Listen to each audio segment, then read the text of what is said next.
An old woman suddenly handed me a pocket watch at a party. Come back to me.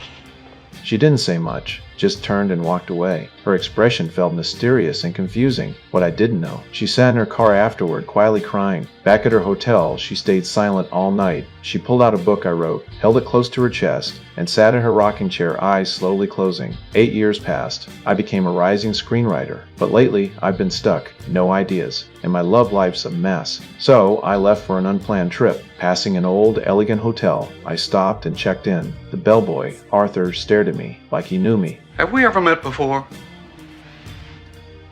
Have we ever... No, I don't think so.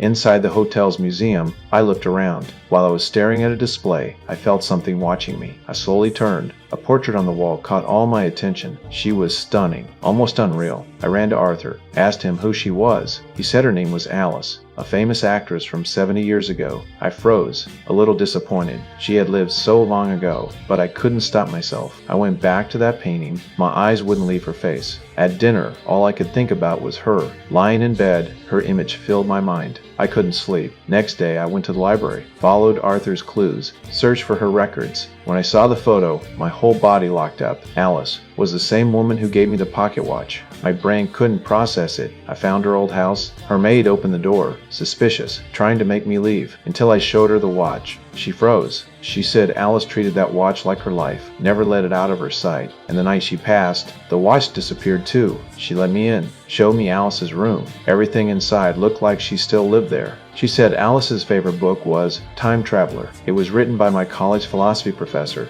and the music box Alice made played my favorite melody. I was speechless. Her world was filled with things from mine. I found my old professor, asked if time travel was real. He said once, through deep self-hypnosis, he briefly returned to the past. I had to try. I dressed in vintage clothes, prepared old money, lay down, focused hard, kept repeating my goal, but I failed. My mind was too messy. Arthur took me to an old storage room. I flipped through the guest log from 70 years ago, and my name was there. Back in my room, I calmed down, tried again. Outside the window, the world shifted. The wallpaper changed, over and over. When I opened my eyes, the room was completely different. I stepped out and caught a kid's ball. Not inside, Arthur.